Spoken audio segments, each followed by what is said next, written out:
He scored 1,329 goals, more than Pele, more than Romario, more than any man who has ever played the game. 1,329.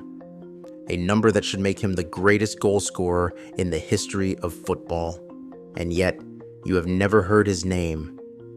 This is the story of Arthur Friedenreich, the man who scored more goals than anyone alive or dead, who invented the way an entire nation plays football, and who history quietly, deliberately decided to forget.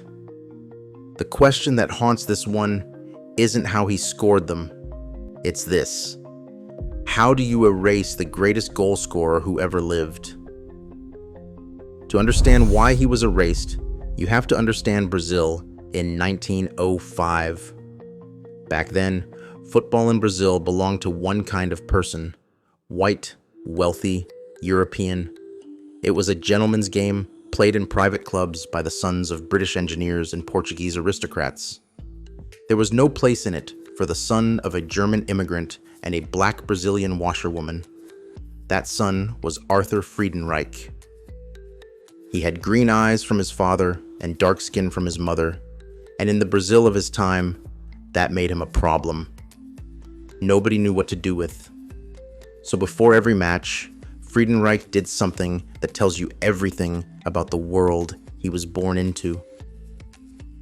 He locked himself in the dressing room, and he pressed his hair flat with hot irons, trying to look just European enough to be allowed onto the pitch.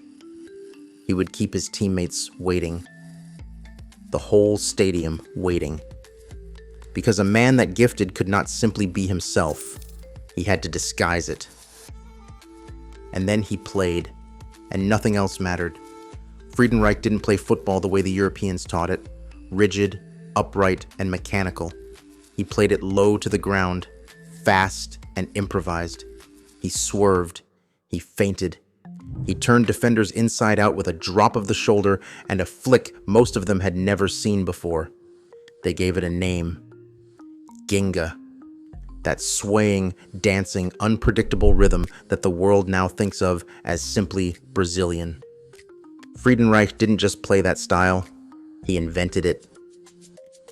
In 1919, Brazil hosted the South American Championship. The final against Uruguay was deadlocked. With the whole nation holding its breath, it was Friedenreich who scored the goal that won Brazil its first major title. The crowd carried him through the streets of Rio. They said his boots were put on display in a jeweler's window like a national treasure. For one moment, the country that did not want him on the pitch worshipped him as a god. If you are the kind of person who believes the greatest stories are the ones nobody bothered to write down, that is the entire reason this channel exists. Subscribe to The Lost Pitch and stay with me. Because the goals you are about to hear, all 1,000 of them, were about to be treated like they never happened. Here is where the tragedy begins. In the early 1900s, Brazilian football kept almost no official records. There were no organized national leagues the way we know them today. Matches were friendlies, state tournaments, exhibition games, and the men keeping score were not the kind of men who thought a mixed race forward was worth documenting. So Friedenreich scored and scored and scored. For 26 years, across more than 1,000 matches, the paperwork that should have made him immortal was scattered, lost, or never written at all. His goal tally, 1,329, was compiled by a journalist, pieced together from newspaper clippings and memory long after the fact. No official ever cared enough to count them as he scored them. And so, when the world later went looking for its greatest goal scorer, it found a number it could verify: Pele's. Clean, modern, photographed and filmed, documented by an era that had finally decided black Brazilian footballers were worth recording. Friedenreich had the goals. He just didn't have the witnesses the world was willing to believe. He died in 1969 in Sao Paulo. His mind was fading to Alzheimer's.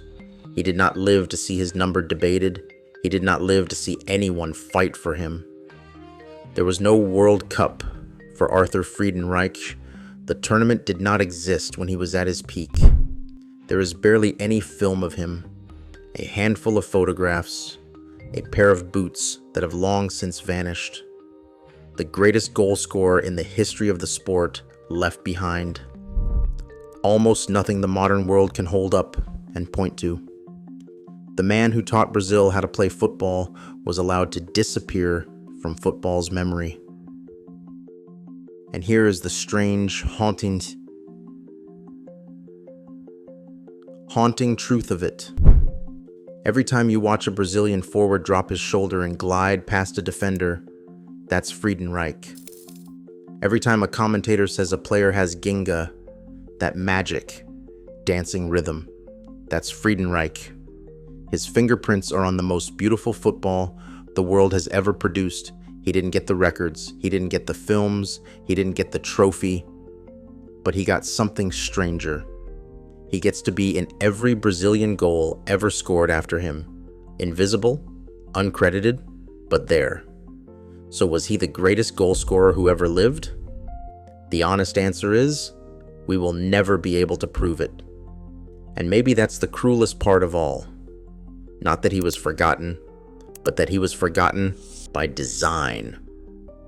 By a world that wrote its history with a very particular kind of pen. Friedenreich is the most prolific, forgotten footballer who ever lived. But he is not the only legend history tried to erase. There is a goalkeeper so revered his own country called him the Black Diamond, a man who may have been the greatest of his generation and who was banned from a World Cup simply because of the color of his skin. That story is next. Subscribe to The Lost Pitch so you don't miss it. Because on this channel, we don't tell the stories of the winners. We tell the stories the trophies tried to forget.